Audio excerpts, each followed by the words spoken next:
Hello, my dear viewers. Have you ever wondered what your limit is? Have you ever gone beyond that? In other words, have you ever made seemingly impossible possible? Perhaps you have reached your limit already. If you are still unsure of what I'm talking about, perhaps you would like to meet an inspirational role model as an example. Let me introduce you to the first Vietnamese woman, and in fact, the first Asian woman to finish the 4 Deserts Grand Slam, an unimaginably grueling race held in some of the harshest deserts in the world. Hi, my name is Vu Phương Thanh, or as many know me as Thanh Vu, the girl who runs around the world. I was born and raised in Hanoi, Vietnam. Vietnam is a beautiful, gorgeous country with a lot of rich culture and of course with people with very strong characters. And I have had a lot of opportunities to travel as well as experience many different places around the world. In 2016, I became the first female from Asia who have completed the 4 Desert Grand Slam, which meant I have run 1,000 kilometers across 4 of the world's harshest deserts. It was a wonderful experience that changed my life, and I didn't stop there. I continued to challenge my limits, and I've gone on to participate in 250 kilometers across the Arctic Circle, as well as run 522 kilometers in the Red Desert of Australia, and 273 kilometers in the Grand to Grand race, which brought me to the beautiful Grand Canyons. And I know that these experiences have inspired people to find their own challenges and find their all desert challenge. And I know that this is not going to be my last limit. I know that I will continue to define the limitation and redefine the impossibility. And along the way, I hope to inspire many more to find their own.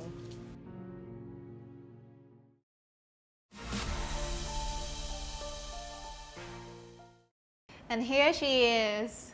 Ladies and gentlemen, this is the girl who put Vietnam on the map of endurance racing. Look at her. She's just as petite as me and beautiful. Thank you, thank you. I try, you know, I had to quickly put on some makeup before I go and see you. Appreciate it. I just had a small training session this morning. It's really getting very intense right now because it's getting into the peak period. I'm about a month and a half away from the competition, in which I will have to do 10 times the full Ironman distance in one go. So that means, you know, 38 kilometers swimming, 1,800 kilometers cycling, and 422 kilometers running. Hold on, take it slow, because we and the audience, we need time to understand how and why you came to do such crazy things. In 2016, I set for myself a goal of becoming the first female from Asia to complete the 4 Desert Grand Slam series, which means completing 250 kilometers in each of the world's harshest deserts. So Gobi Desert was the windiest desert. Atacama was the driest desert. Antarctica was the coldest desert. And Sahara was the hottest desert. But that year, because of the political instability in Egypt, we moved the race to Namibia, which is also the world's highest dunes. There are sand dunes that are higher than, you know, the Bitexco Tower.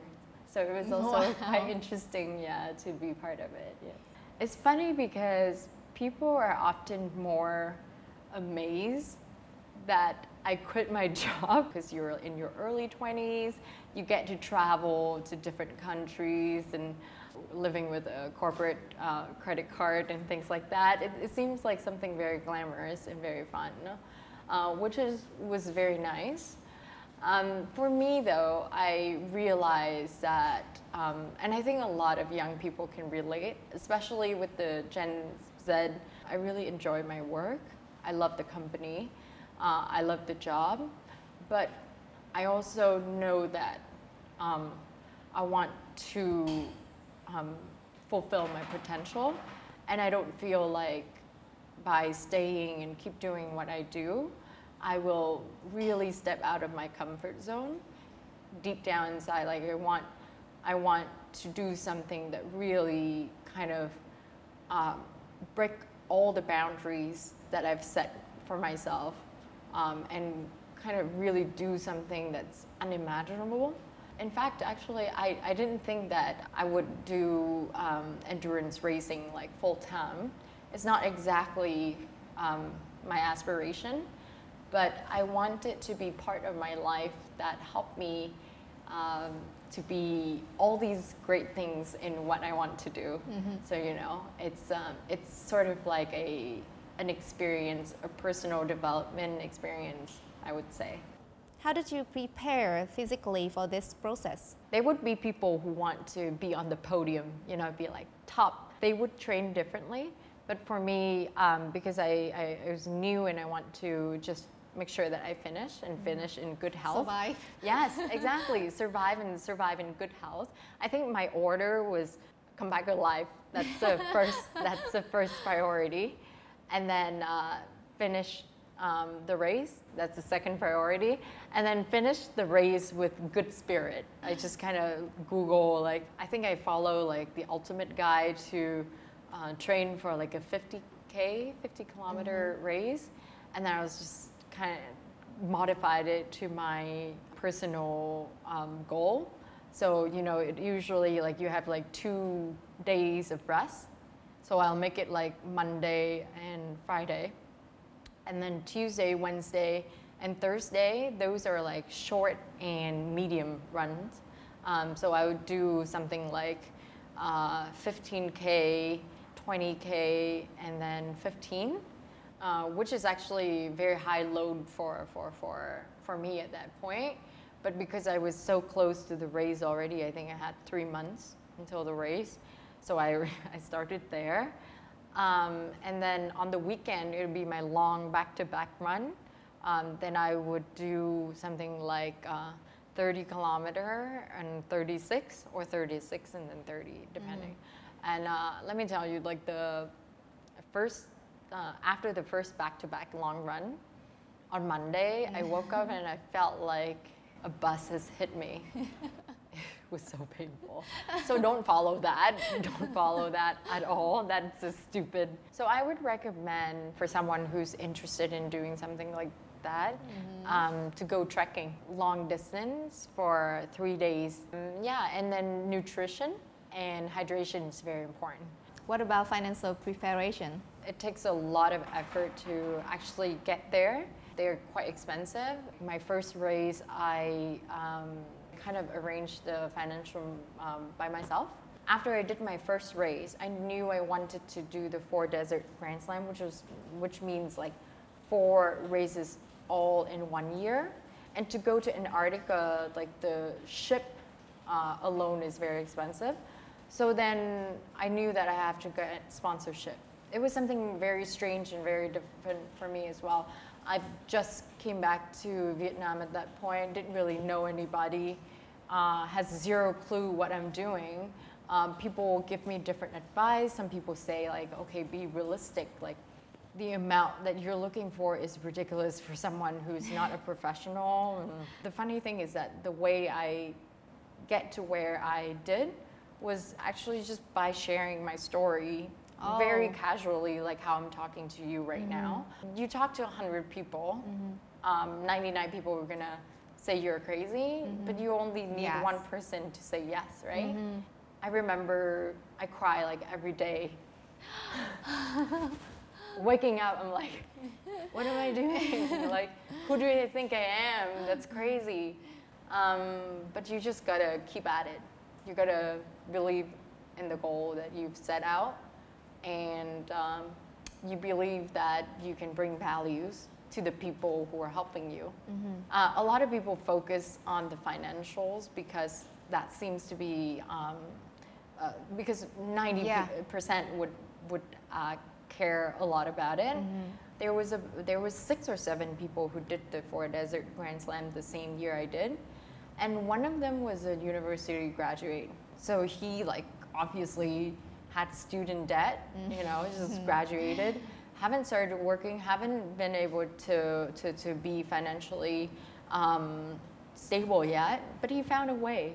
You know, he was really proactive, like he found ways to, part of it use GoFundMe, and he was also kind of thinking about what kind of things that he can do for people that would in return help him get a place in the race or help him be able to afford the race, right?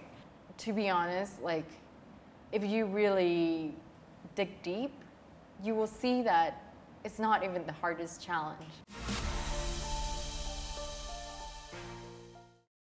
Can you tell us more about the 4 deserts in details? Yeah. Where were the most dangerous and challenging locations? I think the most challenging one was Gobi, the long stage, which was 84 kilometers that day. But the temperature got to 51 degrees Celsius. There's no shade around. You know, most of the time people who are not at the front can never really see like the leaders running, right? But that was a day where I see so many people who are so much faster, so much stronger than me, like have to lie down in the checkpoint tent to take a break, and you know they are kind of getting to their limit, and that was really scary because I knew I was getting to my limit as well. You can't escape the heat anywhere, and the water is so hot. It's hotter than your body, right? Your body is like 37 degrees Celsius, and the ambient water is already like 48. So you're drinking and it makes your body even warmer. It doesn't cool your body down, but you have to keep drinking to keep hydrated. So it's just such a struggle. And then I can't eat. I just feel like if I eat, I'll throw up. But I know I have to eat because if I don't eat, then I have no energy for so many kilometers left, right? It got to a point where I just kind of chew the food and then spit it out. Hopefully whatever I chew gets some bit of nutrients in there. Feel like you're in an oven being like slowly roasted. The funny thing is that a lot of people drop out in the long stage because it's so long. It's like double a marathon. But that day, it was so insane that nobody quit. Because it's like, if you quit, you also have to be there. It's not like you're gonna be evacuated to anywhere better. Yeah. So it's just better to keep moving. The funny thing is like I perform better than a lot of other races. I was actually pretty proud of the achievement. I was like first in my age group, and the competition was really strong. After I came back though, I was a bit traumatized, and I really questioned myself like, okay, there are 2 more races, and they're relatively easier than that. But I was so scared. I was like, I don't know if it's worth it. Is it worth it? So I had to, you know, I had to spend like a good thing there was quite a bit of time between that race and the next. So I had some time to kind of regroup myself and kind of remind myself how enjoyable running can be. That's the important thing. So the key point is to listen to your body. If you're getting any blisters in your feet, if you are, you know, if your face is covered enough and you're not getting too much sun exposure, how's your body temperature, how's your posture? Because it's like even a little adjustment in your posture can save you so much energy, and when you multiply it by hundreds of kilometers, it matters, right? So yeah, that is one thing. The other thing is that, like I said, eat every 10-15 minutes, something small. Hydrate constantly. Don't wait until like you're so thirsty that you chuck like a whole bottle. That's way too late. Or you're so hungry that you started eating like a whole bag of food. That's way too late. You constantly just have to be feeding yourself, and that's the whole point about endurance, right? It's kind of like a car. You don't need a full tank of gas. You just need a little bit of gas to keep going. Yeah. But once that tank is empty, Yeah. it's just crazy to try to start it up again. Yeah. Okay, so how about your remarkable experiences in Vietnam? I think there are many, because it's my country, the one that inspires me every day. In one of the training trips that I was on, I was thinking, oh, I'm so tough and I'm so strong. I've done all these things, and then I went to the mountains in the north of Vietnam, and I see all these little kids, carrying up the hill baskets and things that are maybe twice their size, or old ladies in their 70s carrying like 20 kilos of wood up like really difficult terrains. And I just think, this is like their daily lives for them. I also see kids who, cross rivers, run through the mountains like 30 kilometers to get to school. And I just think, the things that I experience in the desert is hard, but I do it only for like a week. What they are doing, that's their ultra in life.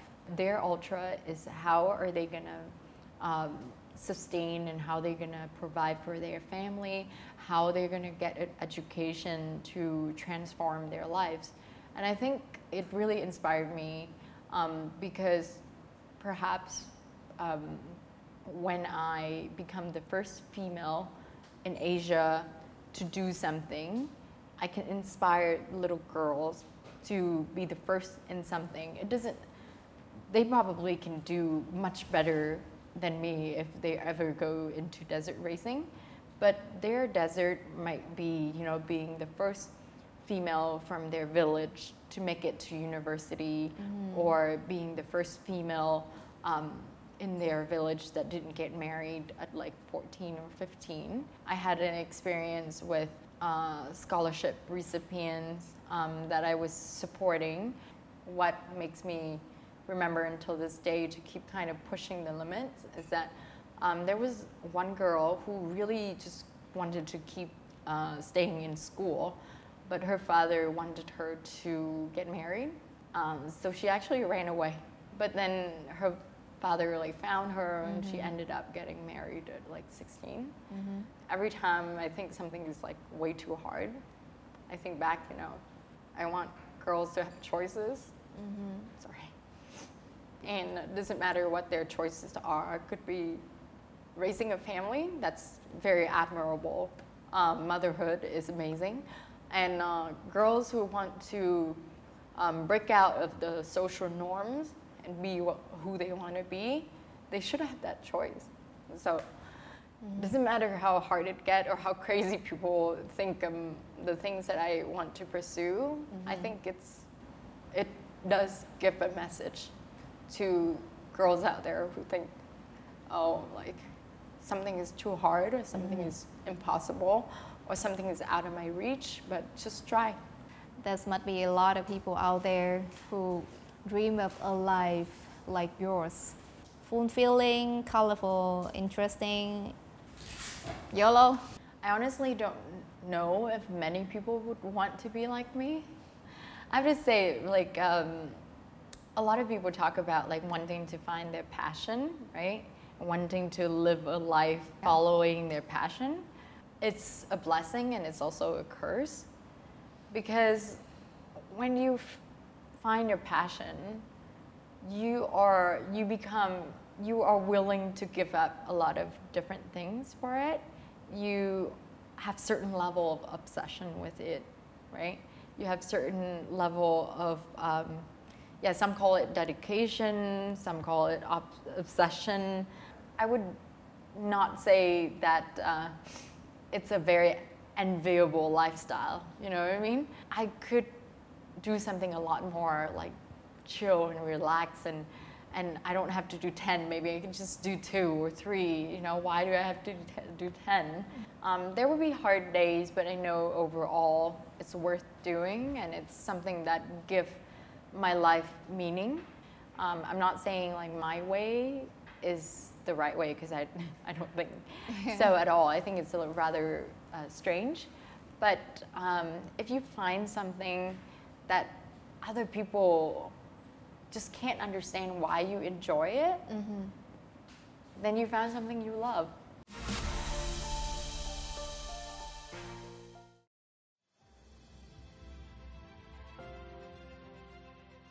She's a type A, obsessive compulsive, very driven young lady, and she's always wants to see beyond where she is and push herself and to see where her limits are. She's extremely self-motivated, who only wants the best for herself and humanity in general. She's quite concerned about the plight of the human, and that the environment is clean and progressing in a positive instead of a negative direction. And it's just been a progression. She started with more endurance sports when she was quite young for an endurance athlete. And we've been slowly just progressing and progressing and progressing. But it's been a fantastic journey. She's the first Asian female to complete the Grand Slam, the Four Deserts Grand Slam. And she will be the first Asian female to complete the DECA, which is the 10 times Ironman distance event that she will be doing in Switzerland. I mean, she was strong when I met her, but we've just been able to really increase her power to balance, her form, her structure. Her body composition is much more supportive now of what she's doing. She was using all of, one or two muscles, so we started to teach her how to use more muscles, to have more muscles to draw from for what she needs to do, and to really to protect herself from any kind of injury or overuse, to make sure that her entire system was strong and fit. At her swim, bike, run at an extreme level. There's many people that have heard about or gone to do the 70.3 in Da Nang. It's a half Ironman. So compared to that race, she's going to be doing 20 of those in a row within 14 days. Just to have a reference of the race here in Da Nang, the half Ironman. Hers is the full, which is twice the Da Nang, and it's 10 times. I know that she's well prepared. She has the speed, the endurance, the strength. Most important, I'm really happy with her mental fortitude right now, that we're in a really strong mental place, and she understands when she's going to need to rest, how she's going to need to rest and recover, how much time is needed, and then we can keep going through.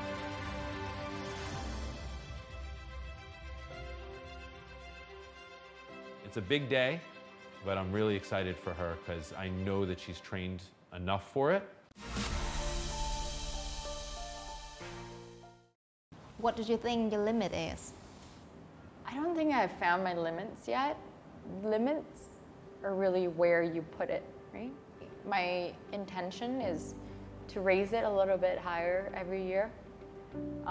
Just something a little bit more challenging, something a little bit more impossible, something a little bit more frightening. During the pandemic, when the lockdown was happening, to be fair, I have everything I need in terms of the physicality. I had a shelter, I have food, I have work that I can do. I have communication with friends and families through the virtual space. So in reality, everything seems fine, but I really could think that it was horrible. At some point I thought I must have some sort of undiagnosed cancer or some sort of incurable disease, because I started to become super depressed and lose all of my energy. My hair started falling out, and I just couldn't understand why. After the lockdown, I went to the doctor and I get everything tested. Everything was fine. I just had a little bit of a low iron deficiency. So it was entirely mental. It was just me not being able to be me. It was me all safe and sound in this little bubble, but I wasn't able to express myself through the way I was living. It was surviving, but not living. And after the lockdown, I had like the most amazing training month ever. So after that, I made peace with myself. Like before that, I sometimes wonder, like, why do I have to be this way? It's so difficult to be this way. Can I just be a little bit more normal? But then after that, I fully embrace who I am and what I want to do and what I want to achieve in life. And when people talk about the limits, they think about the big things to break through, not small things every day. You don't always have to think about like gigantic limits. Like I have to break things into smaller chunks in order to get through them, right? I don't think about like 1,000 kilometer. I don't think about 250 kilometer. I don't think about like, oh, a marathon a day. I think about like the next 10 kilometer. Sometimes it's just the next step. Being disciplined with the very little and simple thing. Yeah. Then you can do the impossible. Is that the reason why you keep training for the upcoming journey? Yes. It's a very frightening journey, but I'm very excited as well. It's completely different from what I'm used to do. I used to be like, out in the like mountains and trails and beautiful areas. This race, because it's so long, it has to be in a controlled environment. So it's a lot of laps in the pool. 38 kilometer has to be swim in a 50 meters pool. 1,800 kilometer cycling has to be done in a 9 kilometer lap. So that's 200 laps. And then 422 kilometer run has to be done in a 1.2 kilometer lap. So close to, about 400 laps. So I think it'll be very different. Challenges are going to be something very new, but I'm excited because it'll be a whole new, different level, I guess. Where is that exactly? It happens in a town called Busch, Switzerland. Yeah, it's in Switzerland, so hopefully the advantage would be I'm used to the heat and training in the hot climate. So when I come to cooler climate, it will be better. Okay, so you've been through a lot of challenges all over the world. How about the potential of Vietnam, you think? I think Vietnam has so much potential. Sports or endurance sports or interesting sport activities will always bring in a lot of tourism, right? We look at Ironman Da Nang 70.3. It brings in a lot of tourism from all over the region. So I think Vietnam has a lot of beautiful locations that are good for different sports like triathlon or many like mountain climbing or paragliding, all those different sports. I think as more and more people are open to go to sport tourism events, I think it's going to grow a lot and it's going to be something very exciting. Thank you so much for being here with us and shared amazing stories about you. I believe that it would inspire a lot of people. I wish you nothing but good health, good luck, and enjoyable time for your upcoming journey. Thank you so much. And for the audiences, thank you for always supporting us, following us, and stay tuned. See you next episode. Bye.